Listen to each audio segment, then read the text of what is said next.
Brigadier General Buba Marwa speaks with journalist Hangout on the war against drug abuse in Nigeria. I will be hanging out with Babajide Kolade Otitoju. So, Maestro, welcome to the program, sir. Thank you. Journalist Hangout starts now.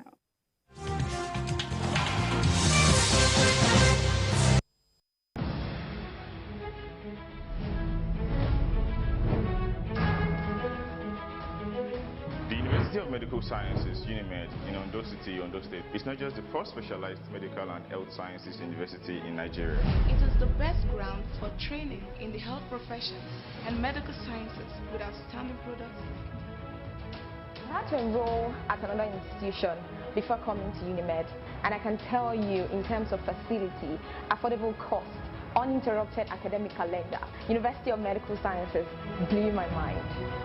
In just 7 years of its founding, the National Universities Commission, NUC, ranks UNIMED best among medical and health sciences university in Nigeria, 4th best state university, and 19th overall best in Nigeria in 2021.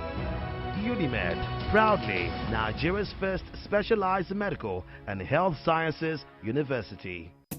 It was a bright sunny day in Agbala community. The community popular Jingo has just heard a rumor, and he has come to spread it to everyone. You won't believe what I just heard, he said. That incident last month was not a robbery.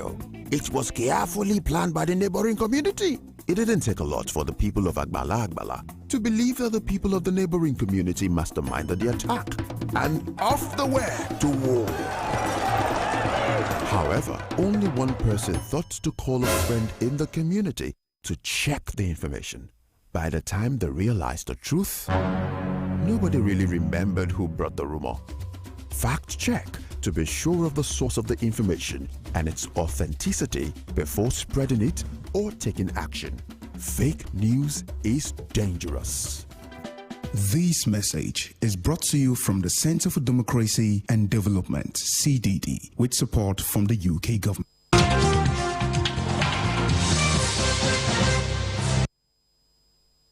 All right, thank you for staying with us.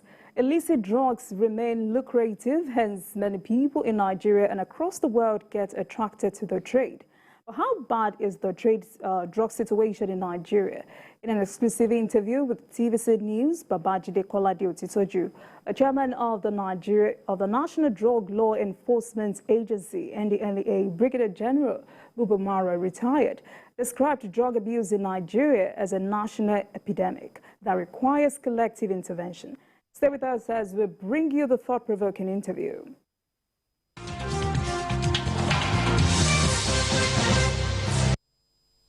This is a special interview with the chairman of the National Drug Law Enforcement Agency, Brigadier General Buba Marwa.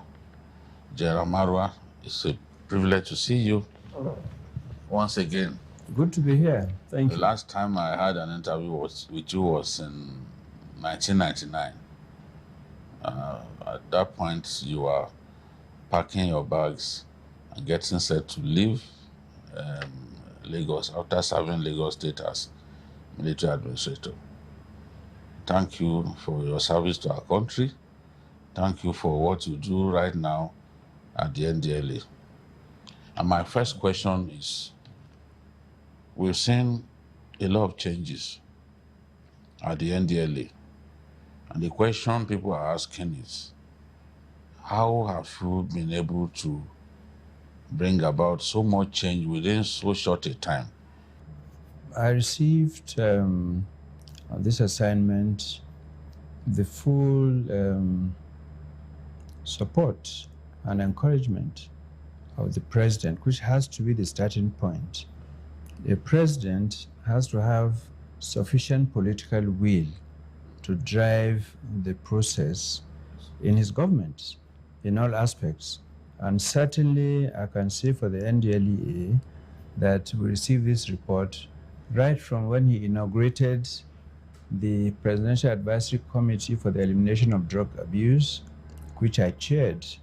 Right from then, I knew that here was a man who was compassionate and he wanted a definite change. That's why he set up PASIDA, to get to the bottom of the drug scourge in Nigeria and find solutions to it. The report that we submitted was not thrown under the carpet, but right away, he even appointed me as the chairman of the lead agency on drug abuse and trafficking in illicit substances. So that has to be a very critical aspect. No, I didn't bring any new personnel. There's the same personnel that I met, but we were able to raise their awareness, motivate them, and equip them to be more professional in facing the job at hand. And I must express my thanks to the officers and men of the NDLEA. They rose to the occasion.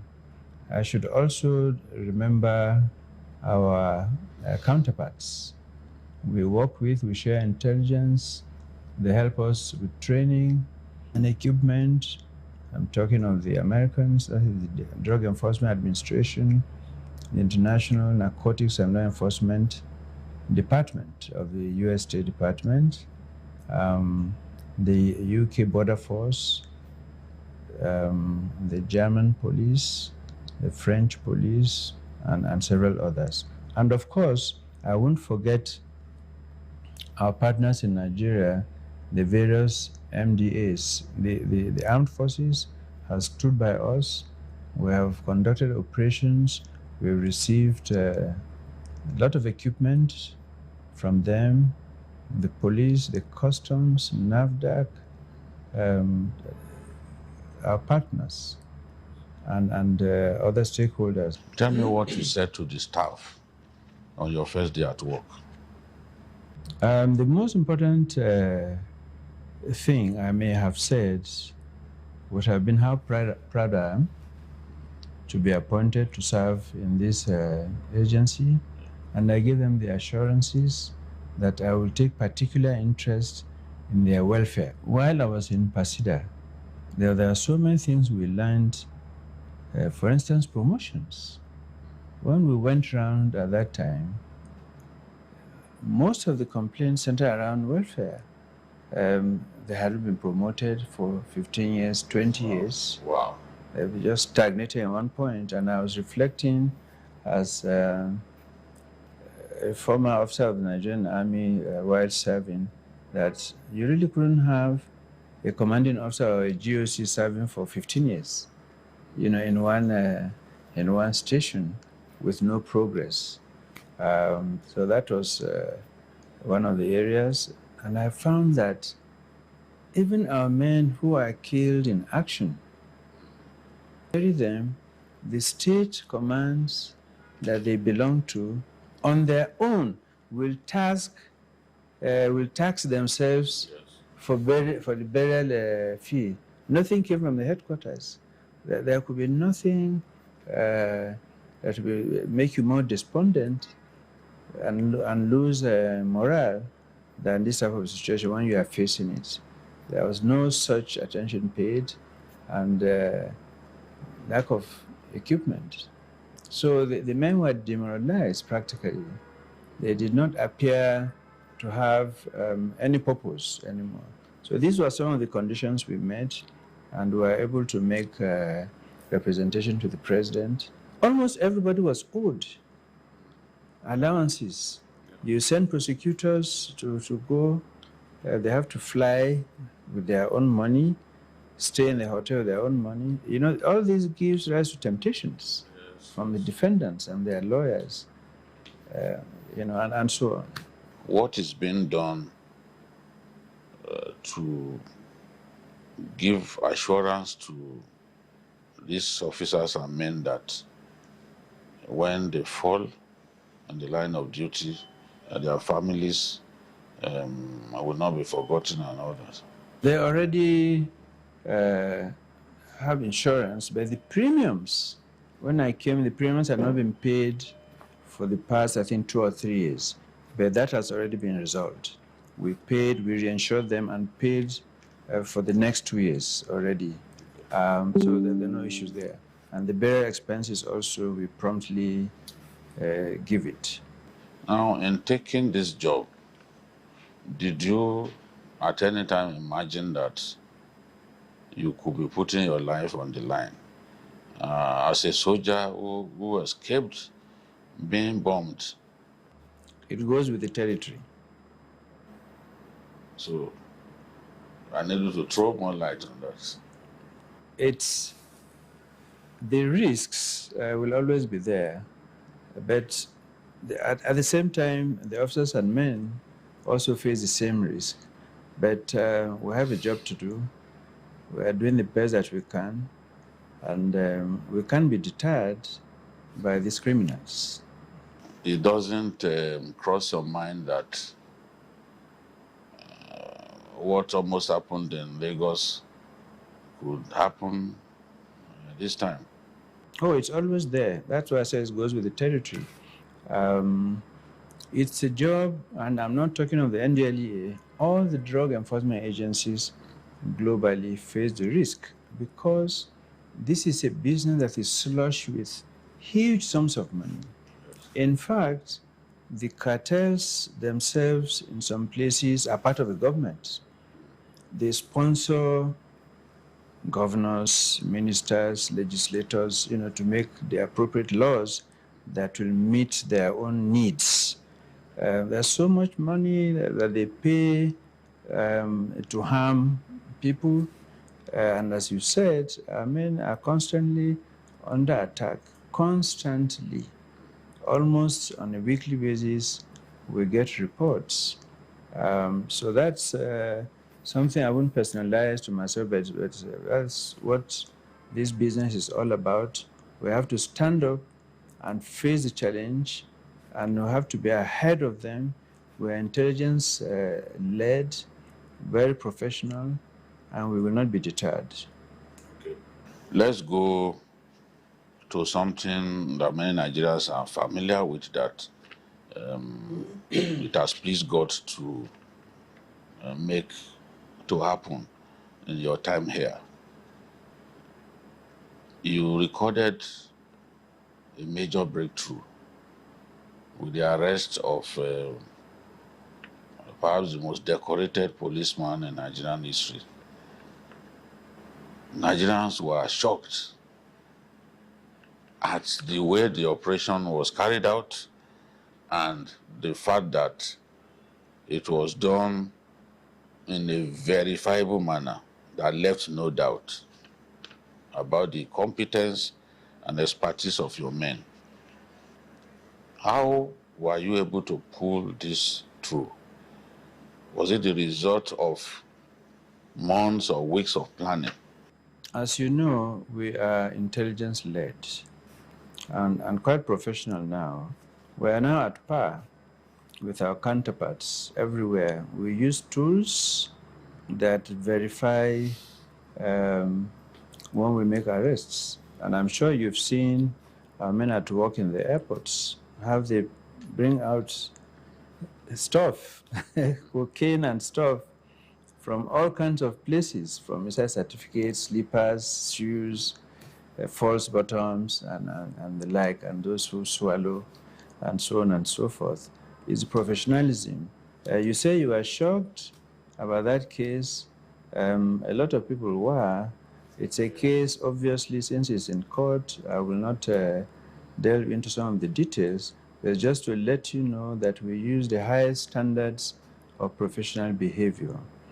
Patriotism marked our officers who brought the case forward, and we had to deal with it because this is a situation now we face in the country with 14.3 million users of drugs, which is 3 times the global average. We really have to stand up. Wherever drugs are, we'll seize it. Wherever. We've destroyed over 250 hectares of cannabis plantations across the country. We've seized over 3.5 million kilograms of assorted substances in 15 months. You can imagine this type of quantum of drugs if you had entered the streets would have, only God knows what would have happened. So, and we don't care what quantity it is. We seize everything that we see and then determine if this is a criminal that deserves prosecution and appropriate law enforcement activities or needs help. Most of the people that we arrest actually go for counseling. It's good to mention. People will think probably all the people we arrest, we send them to the court and so on. We don't. We determine through our own processes those that we consider need help because it's a disease. And those that need help, we send them. We have counseling facilities in all our commands. And in 15 months, we've counseled and released over 11,000. But we've also convicted about 2,350. And they're in jail. Given the excellence of the execution of the plan, my next question to you was, how long did it take to plan the arrest of Abba Kyari and then determine that prosecution was appropriate? Okay, I can answer definitively that it took about 2 months for us to make it public. It took about 2 months for that action to be made public. Before then, we were engaged in executing what we did. And I'm happy to say that 2 of the defendants were sentenced, but they also will be prosecution witnesses. So you are confident that you have a watertight case against them? We believe so. Because we've had all kinds of stories since the arrest was made. The police even said that you need to look at some of your men, that some of your men were working in tandem with drug couriers and the rest. What was your immediate reaction to the allegation made by the police, and have you taken steps to investigate the allegation?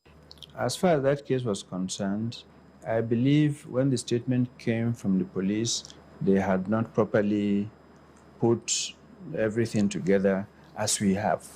Yes. And I must say that it is from within them, they themselves that were arrested, that confirmed to us that they communicate directly with the cartels.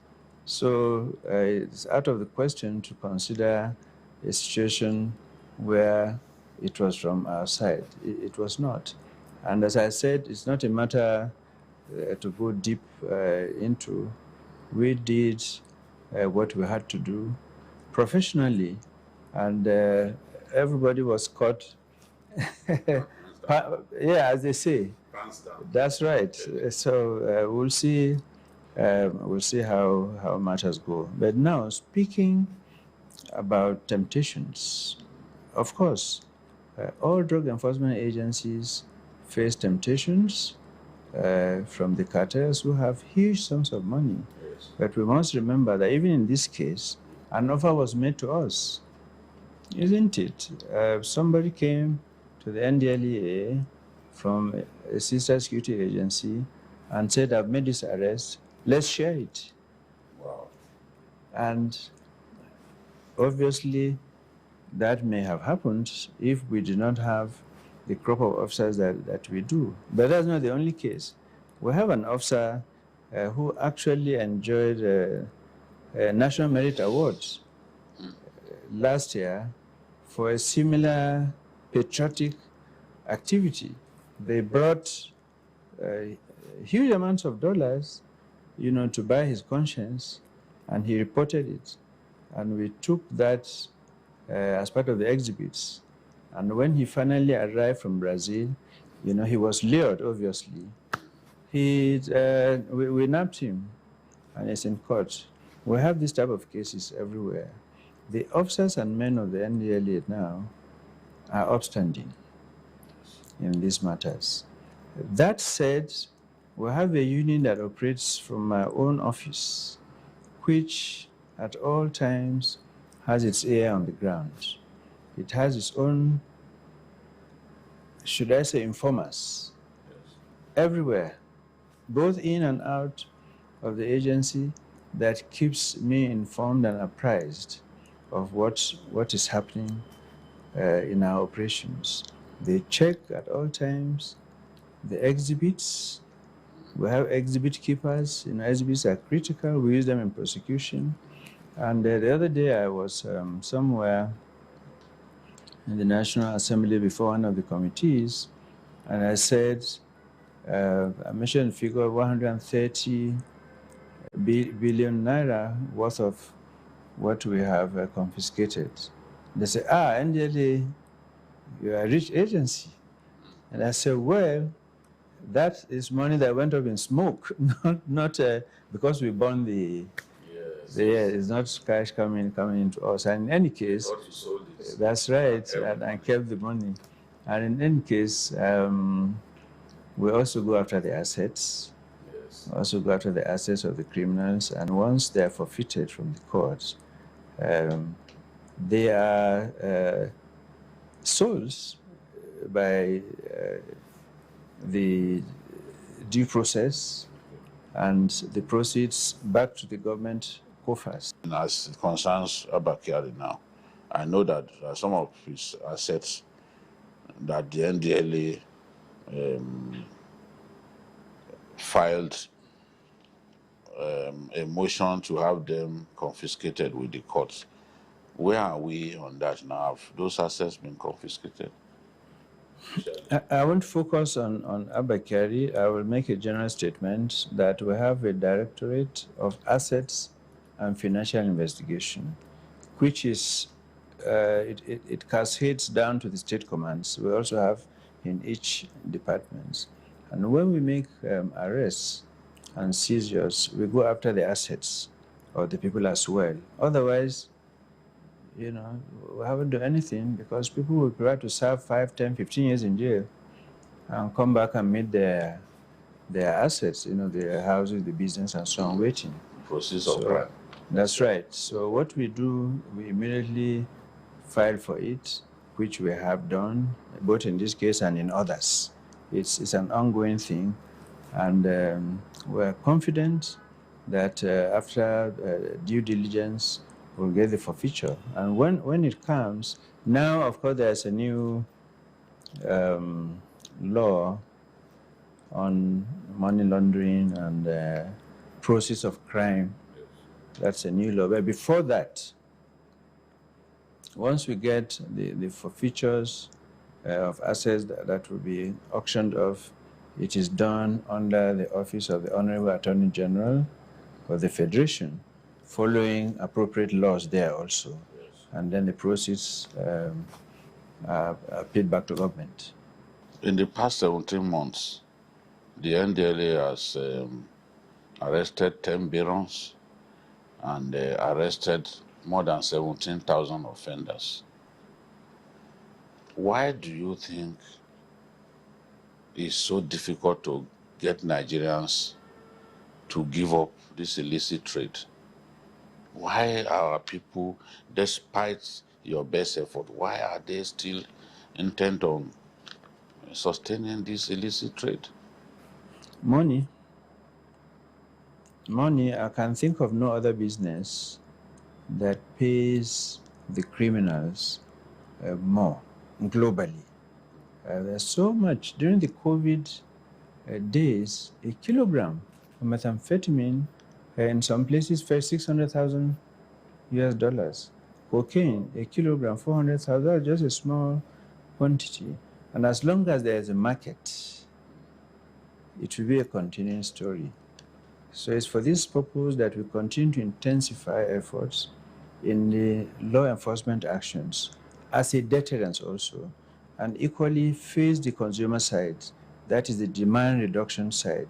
We pursue the two, supply reduction and demand reduction, in a balanced approach. so that there's no market.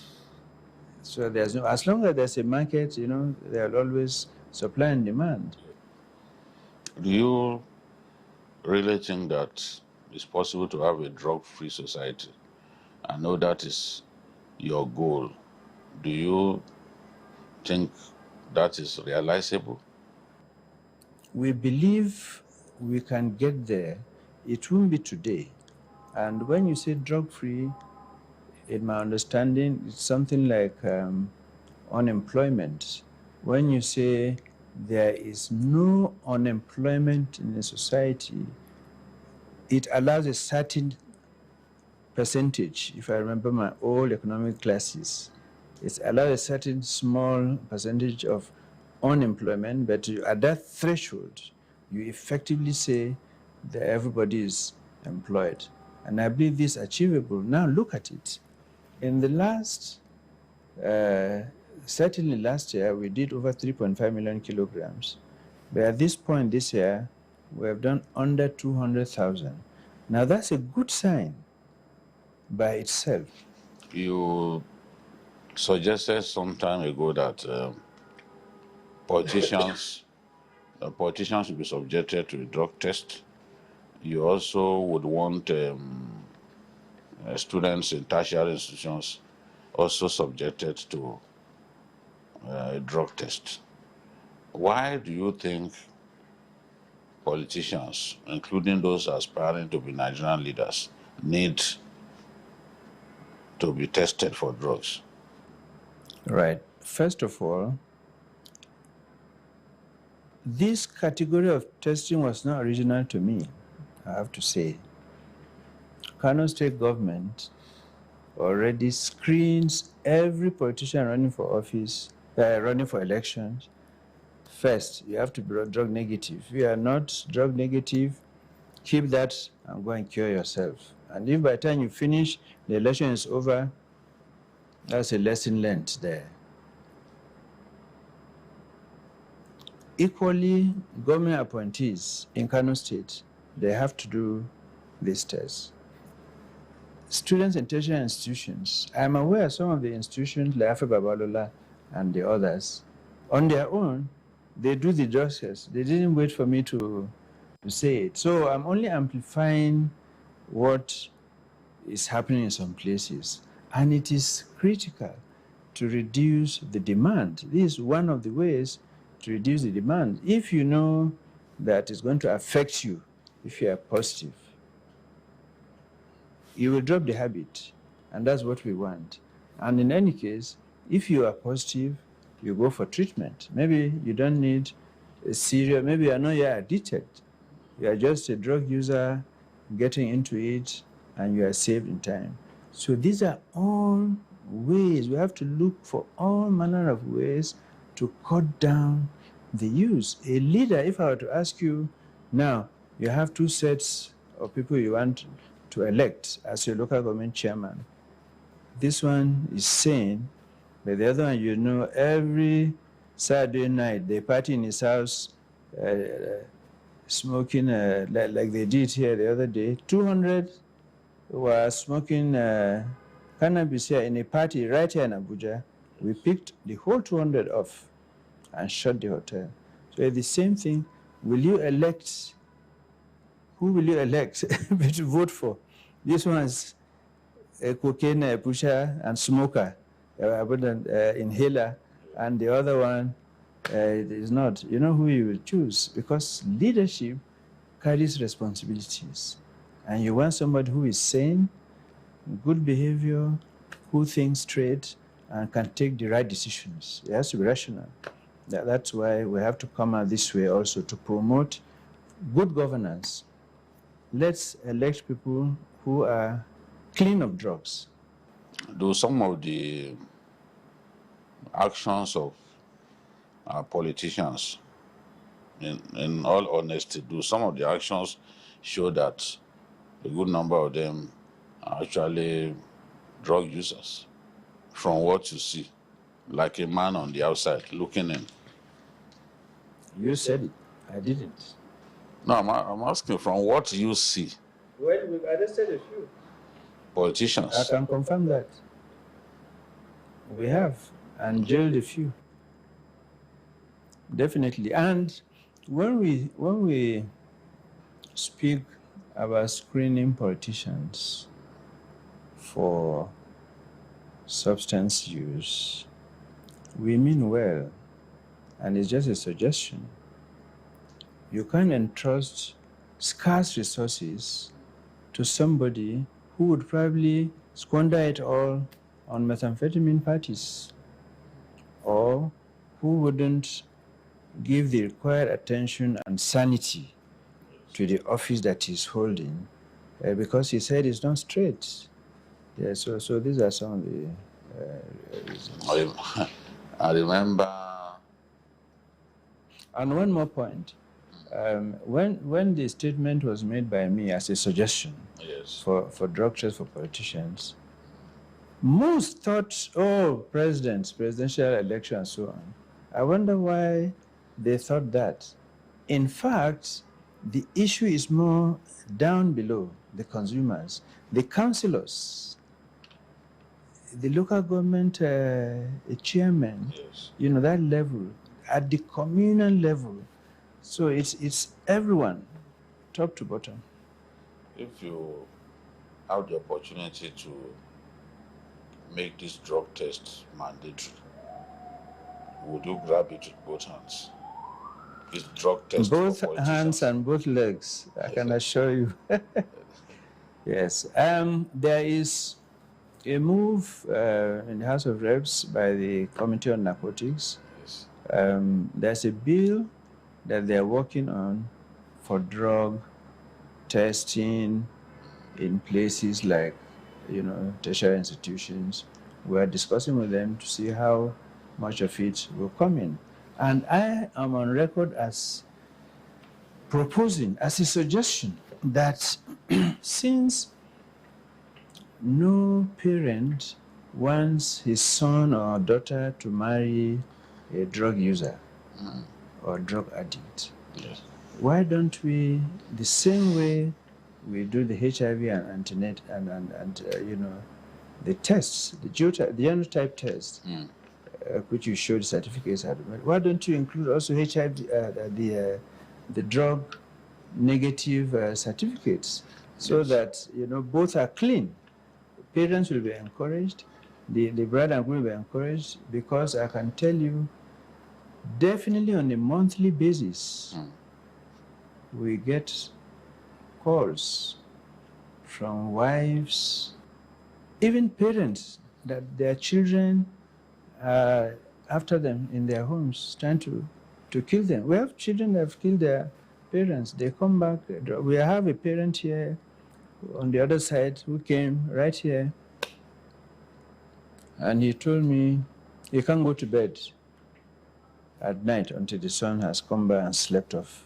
He won't sleep before because he's afraid the son will kill him. Because he comes back, he's not.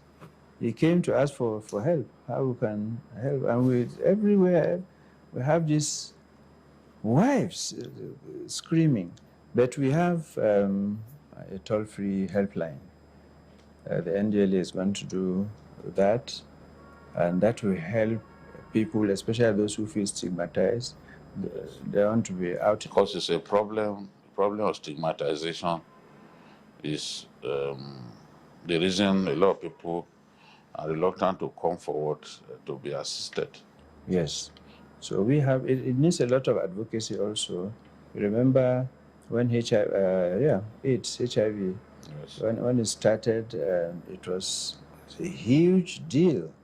People were so stigmatized if they have it, and you won't even go near them and so on and so forth. But now that has changed. Now it's almost like if you have diabetes or hypertension, they manage it. So that's what we hope that this helpline will also assist in. We want you to bring us up to speed on the matter of Chief Afam Ukatu, who was arrested in respect of tramadol,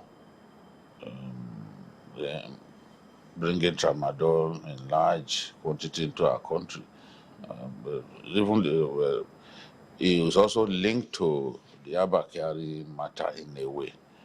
Bring us also speed with developments on the matter. It's in court. Being charged to court.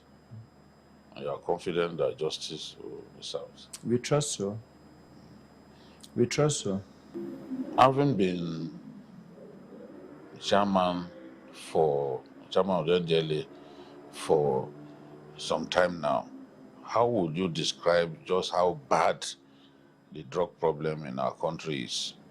It's an epidemic, no question about it. We cannot downplay it. And that's why I continue to appreciate the president.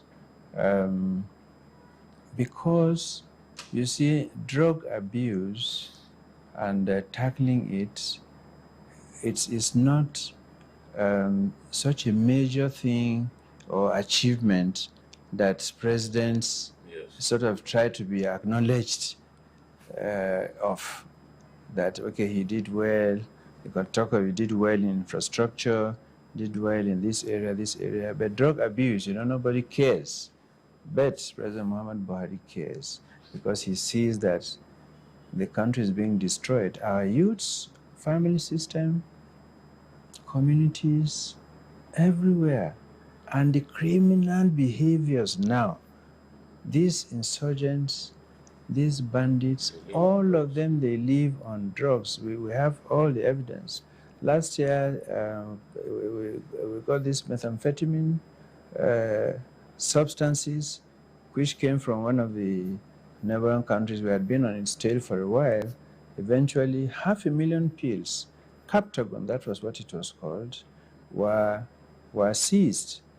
You can imagine if that quantum had gone into the enclaves of the Boko Haram and all these bandits, because Captagon is an amphetamine which causes, it's a stimulant.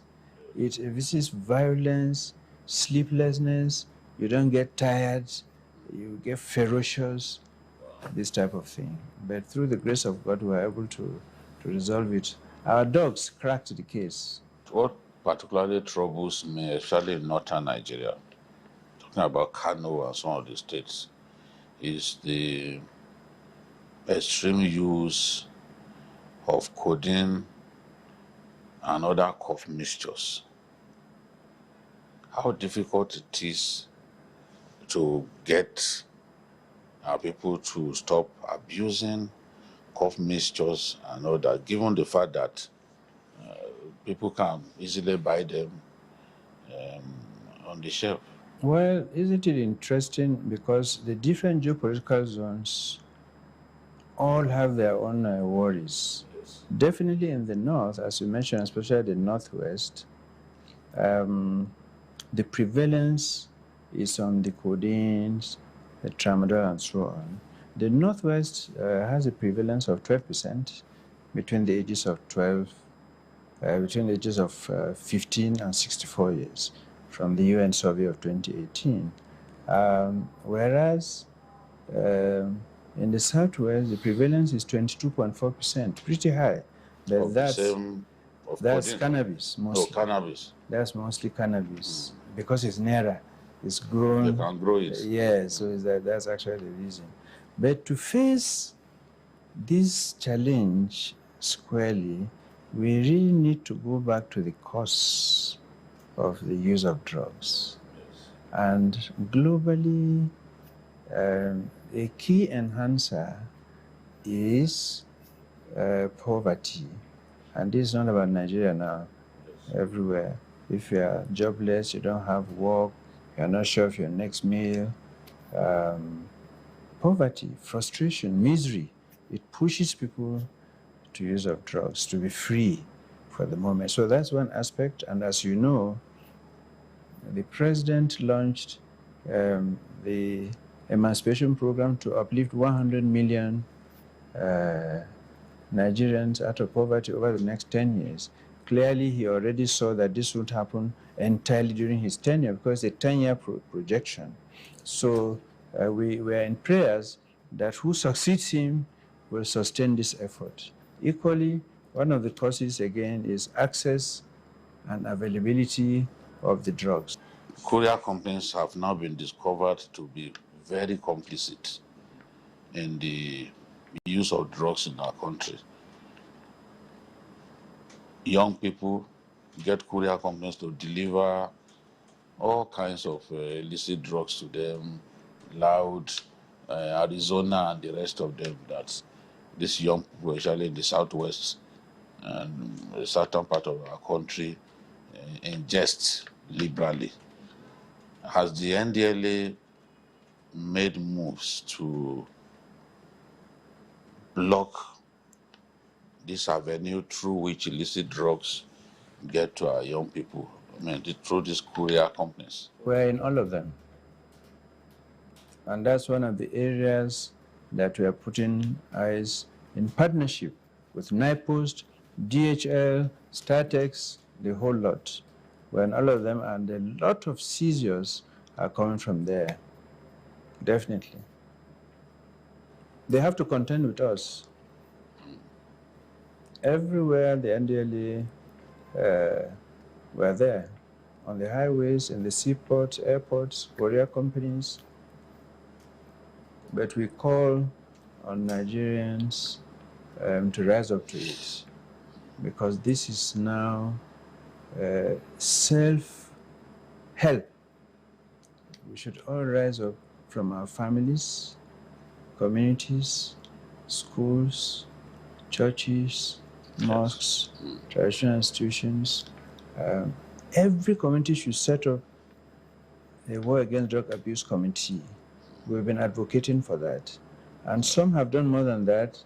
They have, the community development associations, the town associations. Yes. So we are, the women groups, youth groups. We advocate this type of movement. What would you want to be remembered for as chairman of NDLEA?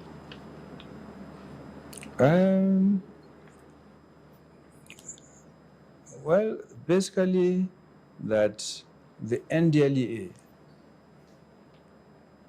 has risen to the occasion and done its best within the given circumstances. I don't think we will think of anything better.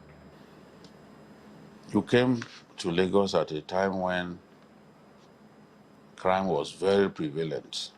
People had almost given up that crime could be defeated in Lagos. And you became the military administrator of Lagos State, and we saw Operation Sweep restore hope that Lagos State can be safe again. What assurances can you give our people that their communities could be drug-free? Do you know the prevalence in Lagos? Yes, of cannabis. Of drug use. 30, which means if you are to take the ages out, it's going to be higher. And I must take the opportunity to commend the governor, Governor Sanwo-Olu. He's doing his best. He's working. His government with the NDLEA are working in partnership. I think the bottom line is a lot of advocacy to prevent. Prevention is better than cure. From parenting, we have to bring the children up. Parents have to show more love and more devotion, and don't just abandon the children. You have to be paying attention. Who are the children's friends? How long do they stay when they go out? What was their own conditions? Because when you begin to see your child looking more disheveled than before, or sinking into silence in a corner somewhere, wants to be alone and stuff, and the eyes, and so on. Quite a number, you have to be worried and raise it. And there should be partnership, that's through PTA, between parents and schools, because the teachers too will be observing. And the important thing is, once a situation, we have to get help. We have to get help immediately. We have in all our commands, as I said, counseling and help centers. And we call on citizens, NGOs, to raise up themselves and put up at the grassroots counseling centers and contribute money. That's one. Two, the communities have a very important role to play because that's the destination ultimately, the streets. And within communities, that's why we have to set up that structure. They know who are the people, like here in the north, the people selling the akara in the corner. If you check some of them, there's something more than akara. Or when they give tea, there's something that they spice it up with, and so on. So they'll be able to report this, and we can clean that away, arrest and make some good lessons of some of these dealers. Drug use, excessive drug use, has a correlation with frightening rise in crime wave. Don't you think that at the rate we are going, we could become another Mexico? By the grace of God, we won't. Now, had things been left without attention by the president, we would have been moving in that direction. After all, the United Nations has made a prediction of that 14.4 million rising to 30 by the year 2050, but that is if we just folded our hands. But the way things are going now, definitely we're making achievements, we're making progress. As you see something, it means it's not going to be on the street. So you've saved people.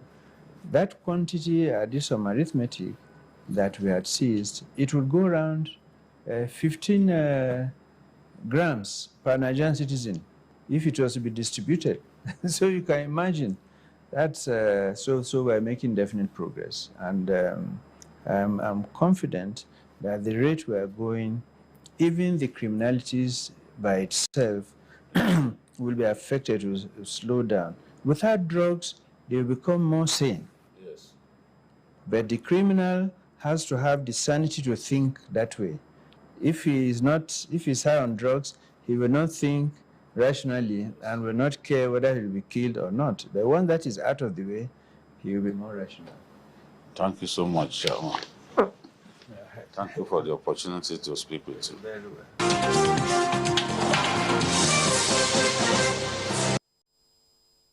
Great interview there. Biko, what were you able to take away from that interview?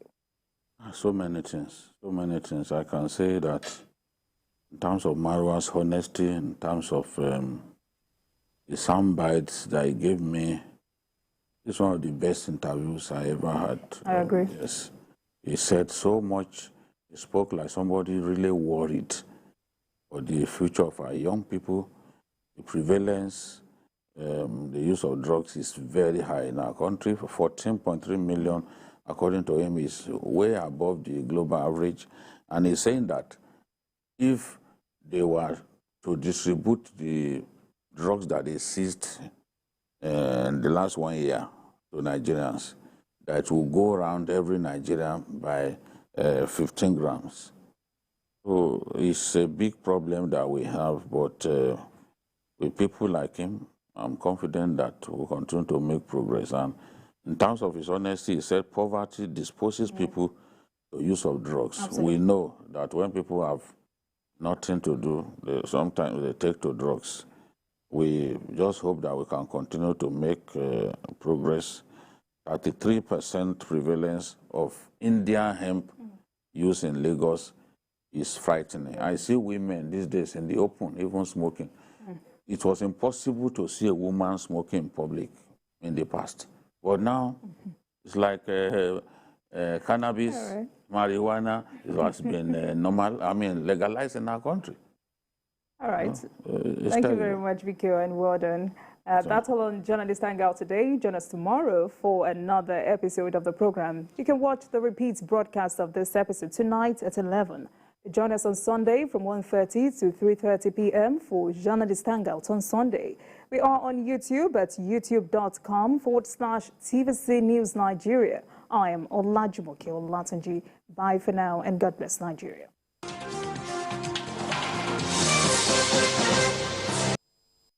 We are the dynamic global energy company of choice, steering the course of Nigeria's biggest export industry.